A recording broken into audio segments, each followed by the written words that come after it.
My name is Aylin Santiago.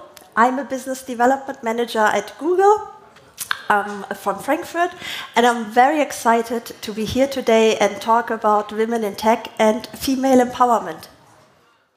So, a little bit about me. I was born and raised in Aachen, which is at the border to the Netherlands and Belgium. I have Turkish roots. I'm married to a Mexican husband. And obviously, as you can see on the pictures, I love food, cooking, tasting. And I'm a proud mother of a wonderful daughter named Stella, who's now 2 years old. So what really drives me and why I'm here today? So maybe I start with a personal story. When I was in high school, I worked as a barkeeper and in a fashion store. And I saved all the money I earned and bought my first Macintosh computer, an iMac G3, which cost to that time 3,500 Deutsche Mark, and which was a lot of money for me. And to that time, I asked myself, are computers really only for men and for boys? And I could have bought an expensive handbag or jewelry or luxury fashion clothes, but I decided by purpose, because I was curious and passionate about everything digital and creative. And to that time, it was really a lot of money, but I was really proud of myself to have spent that for my first Apple computer. So why I'm here today talking about female empowerment? So, as I said, I have a young daughter, and I really want to empower young professionals. I want to empower and remove barriers. As I have a mixed background, I really want to support underrepresented groups. I want to support us to uplift each other, encourage women to really speak up for themselves. And I'm a huge believer and advocate of gender equity. And I really want to live new role models and challenge the classical role models, which I'm going to talk in a bit more. But let me introduce you to my career path and give you a bit about my professional background. So I started in the cosmetics industry, and I worked in different roles in product management, and I learned a lot about cosmetic manufacturing and how to run a small and mid-sized company. Then I moved to Frankfurt and started at American Express, and I was in different digital acquisition positions, and I learned a lot about digital technologies, sales, marketing. But I wanted more in life. I wanted to see how's life outside of Germany. So I decided to move to London and had different regional and global roles. And I worked with different markets, different regions. I worked with the Japan market, with US, Singapore. And I really could see some cultural differences there. And now I've been with Google for almost 4.5 years. And mainly supporting global clients in the digital marketing transformation. And I'm actively in the Women at Google community.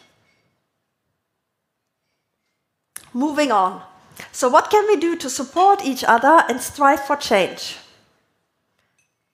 So what do you think influences a girl's career choice?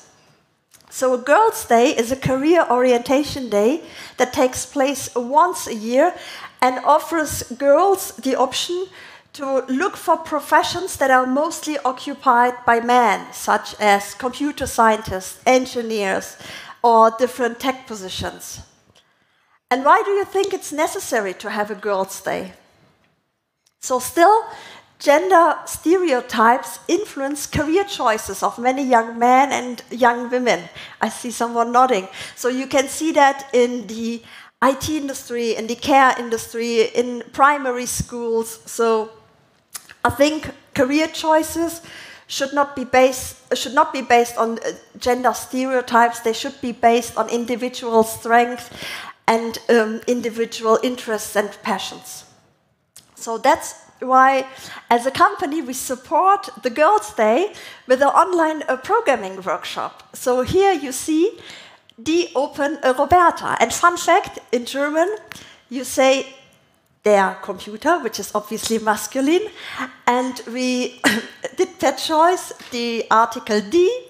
We choose that per choice just to give a female touch to online programming and just to encourage young girls to play a bit with Open Roberta and learn to program and maybe build a passion for programming. Another important initiative is I Am Remarkable. So that's an initiative really empowering women, but also underrepresented groups to talk about their self-achievements and to talk about self-promotion and to overcome the challenge to talk about what you have achieved in life and beyond on the workplace. And I want to invite you to attend to an I'm Remarkable workshop. Here you see the link. And that's not exclusively only for Google. So we have over 1,000 global and local companies who have implemented I'm Remarkable within their organizations. And I think that's a great way to change your self-perception, your self-image, and start on self-promotion. Another very interesting and important workshop that is close to my heart is Women Will.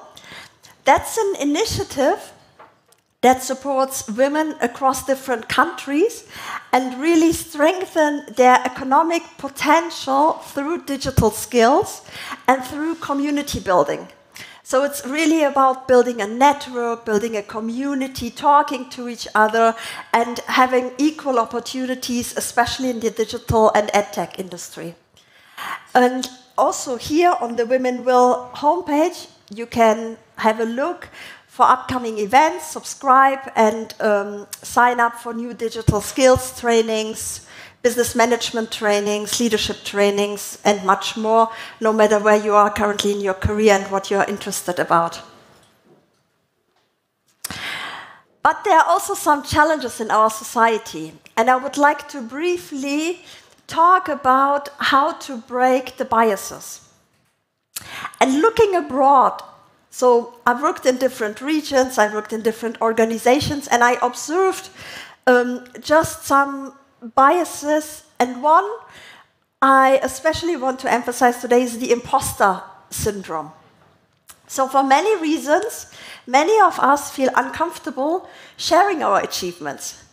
So by amplifying stories about the transformative power of self-promotion, we want to inspire every single person to share their achievements. And more organizations trying to break those biases, so I see definitely a shift.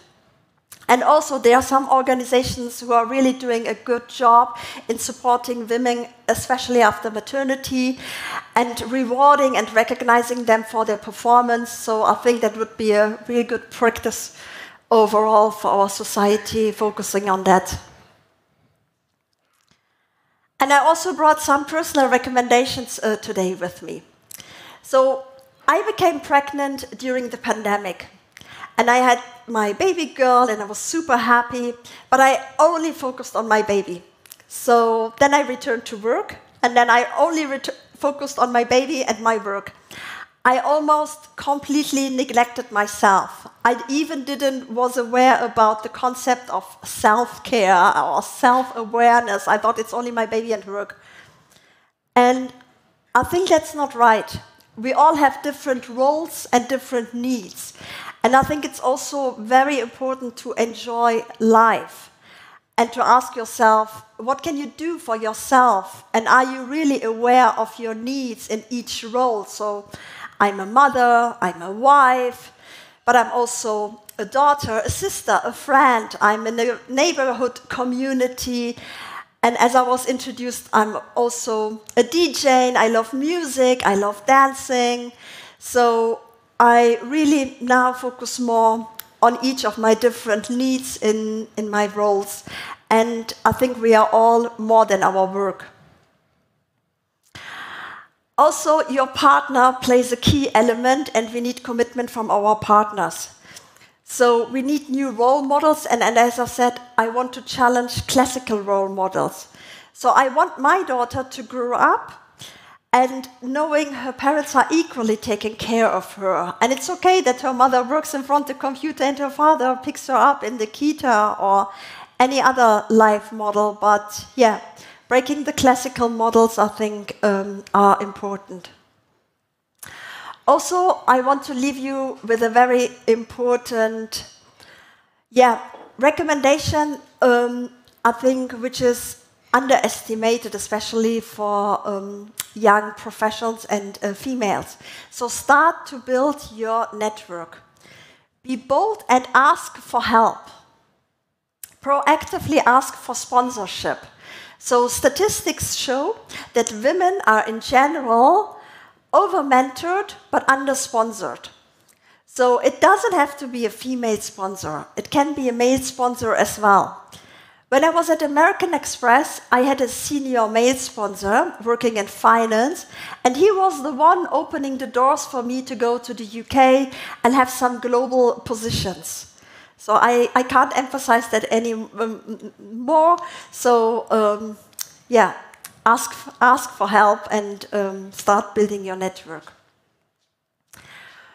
What else can be useful?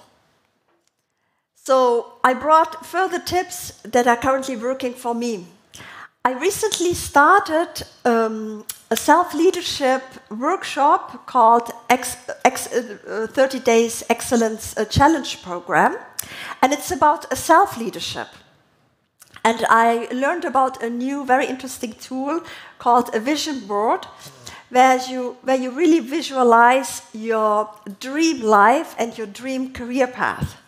I know that sounds a bit cheesy right now, but it really works. If you look for some pictures, for instance, how's your dream career path looking? How's the life you really want to live? How do you enjoy your life? And if you visualize that and have a look into it, I don't know, every week for a couple of minutes, it really starts to enforce the message to your brain and reminds you of what you really want to achieve in your life in a very creative way.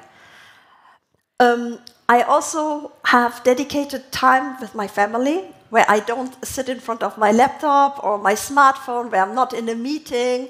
Ideally, where we just go jointly for a walk with my husband and have some fresh air and just, enjoy the environment we are, just go for grocery shopping, but it helps for our time.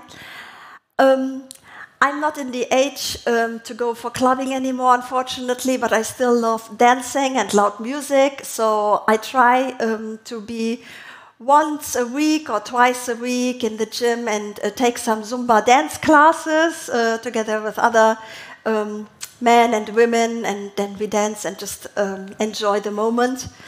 I love I'm actively in the Women at Google networking community and love to talk to other women, have some exchanges about experience and talk about joint initiatives and share best practices. And I'm also a big fan of the Better Up coaching. I've linked it here, so you can find out for a trusted coach and then work on different topics that are interesting for you. So with that, I really want to thank you for listening for today. If you want to stay in touch, let's connect. And I'm opening the microphone for questions. And we can do this in German if you prefer or English. Yeah. Thank you. Are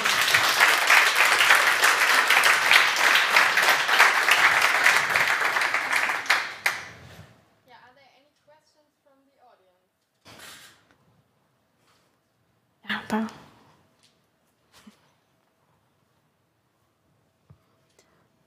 Hello, thank you for your presentation. It's really inspiring. So my question is, you mentioned that you were pregnant and then you went back to work. So I want to know what were the challenges, because I assume that when you take a break, things change in that period, and then maybe also the business change. How did you fit in and how did you tackle these challenges? Thanks. Thank you. I think that's a great question. Looking back, and it's my first child, I think I've underestimated how much time I need for myself. So I think that's why I came up with the self-care concept. It's really important that you listen also to your own body. Are you ready to come back, and how do you feel? And I maybe rushed a bit too fast. So to be honest, I was back in work after 4 months. I thought I'm at home. It's pandemic, so what should happen? My baby is here. If something happens, I'm just in a meeting. But I would recommend take your time as much as you individually need. From a business perspective, our company allows a smooth transition, so you have a kind of a ramp-up time.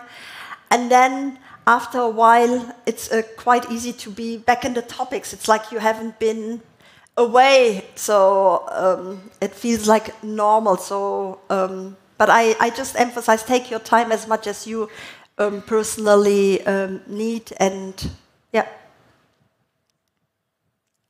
Yes, please. Thank you very much for the presentation, really good. I wanted to ask you about leadership, because we know all here that most of the leadership teams are for men. So I wanted to ask you, because I felt into reading many books, and they are always written under the point of view like, we have the women, we need to customize the way we are, like don't talk too much, don't behave like this, just to adapt into the gender not equality, right? So this is quite difficult for leadership, because if we are trying to customize the way we are not getting never to reach that point, because it's impossible to customize the way you are not here. So I wanted to ask you how the kind of advice, something like that you see for leadership, that we do not need to change that way to be. So I'm a big believer in diversity and inclusion, and I think it's important to have a diverse team and bring your own individual perspective and maybe spice up some conversations that are, I don't know, in a group of same-minded people, just to bring some new perspective and new ideas. I think I would encourage everyone to speak up for themselves and not to change. So the quite opposite, and really see the benefits of that. And I think it's also depending of the market and the region. So I saw differences in different markets. So there are still some markets or cultures where there's more work to do than other markets who are maybe more advanced and support females, especially with kids in leadership positions. And I think there's a huge benefit, because there once a senior executive he gratulated me to the baby, and he said, now you learn real leadership. So now you learn really what it means to have responsibility for a human. Yeah. I don't know if this answers your questions, but happy to discuss later on more. Yeah.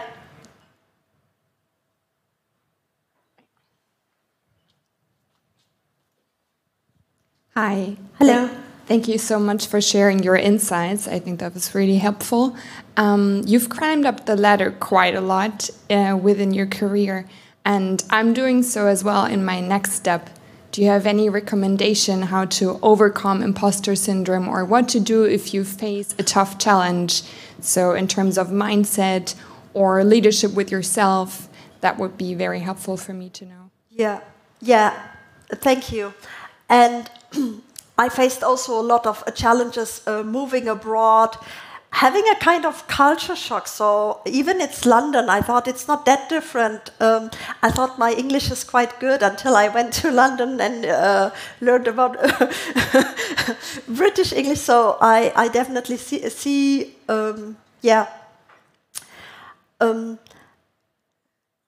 never stop to believe in yourself, no matter what. So I think that's super, super important to always come back to your center, your inner peace, and you are perfect as you are, no matter what the people around you try to tell you or how you perceive that. So that's, I think, super important to always remind yourself that you have a huge self-value.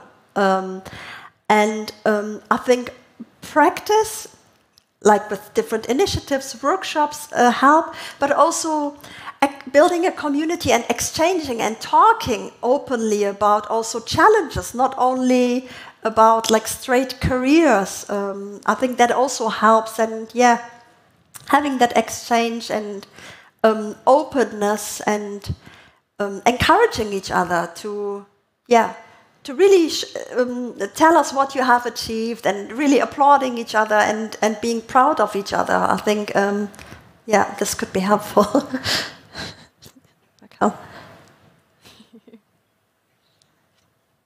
More questions? We have plenty of time. I was a little bit too fast. We still have 7 minutes. I don't know if you want to share some of your experiences or, yeah. Thanks for sharing. So, you described like one pivotal moment with sponsorship when you were like, or got some support for going to the UK. Yeah. Are there like one or two other additional pivotal moments that you remember from your career that you might want to describe? Pivotal moments in terms of... Just some situations where maybe your role changed or something like that, and like how you manage that. And so how long would you stay on one position, for example, before you go to another, or were there some other huge changes on your career path, more or less, and how you manage those? Yeah. There are a couple of changes. So I faced a lot of reorganizations, for instance. So I joined a team, and then a couple of weeks later it was reorganized, and I had a different manager, different team members. So there's a constant change in my career. I haven't faced like a similar situation for years, and it's not that I put myself like a limited time amount. I have to be in this role for 1 year or 2 years or 3 years. It evolved naturally, and I would recommend to stay there where you are if you have a passion for that, what you are doing. So currently I'm in a role where I work with global clients, and I really enjoy that because I see so many different facets of my clients' markets and needs. So maybe that's a bit general, but I would also encourage you to trust your gut feeling. So your gut feeling tells you when it's time to move on, and when you feel you are not learning something new anymore, or when you're feeling you are maybe bored, or You're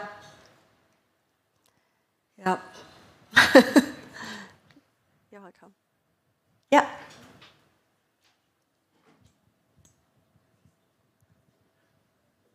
Thank you for all your insights and presentation, and also your honesty. I appreciate it a lot, saying that it's a challenge having children, and all the things coming to your, that's it. Huh? I mean, yeah. I'm not a mother, but I have a twin sister, and she has 2 little sons, so I'm proud to be auntie. And but yeah, it's not always that easy, and in fact, it's sometimes very, very challenging. And so, thanks a lot. And my question is, do you have any methods or practiques how you come over your, let's say, challenging times? What do you do? So. First of all, I try to clear my mind, and the best way is going for fresh air or to hear loud music, because it immediately changes your mood. So for me, it's a mood buster, hearing Latin American music or hip-hop music or house music, whatever I'm currently interested in.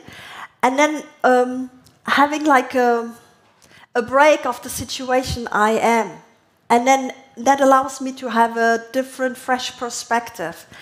And also I tell to myself, nothing is forever. So it's currently a different, challenging stage I am. But for instance, when my baby was very little, she was very demanding. She was crying when I put my attention to someone else. I was in a meeting. She wanted immediately to hug me.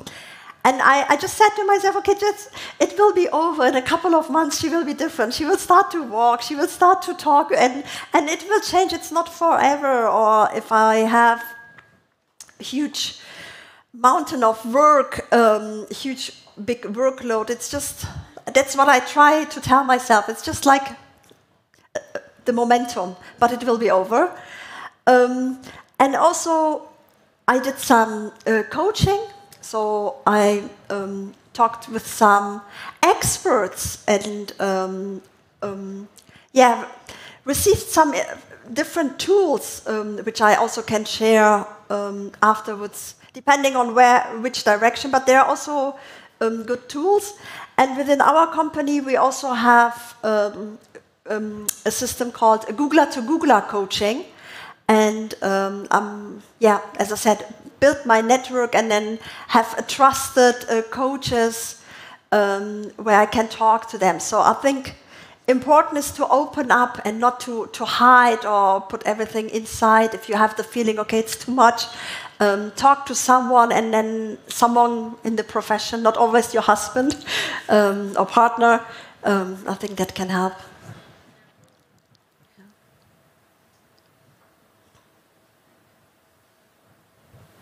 Any other questions or comments? Does not look like it. So thank you very much, Aylin. It was really inspiring, and thank you for sharing all those very personal insights. I think that was really cool. And we'll give you a little gift card to get your speaker present at the wardrobe. Yeah, so you can get it later on. And thank you very much. So big applause again. Thank you.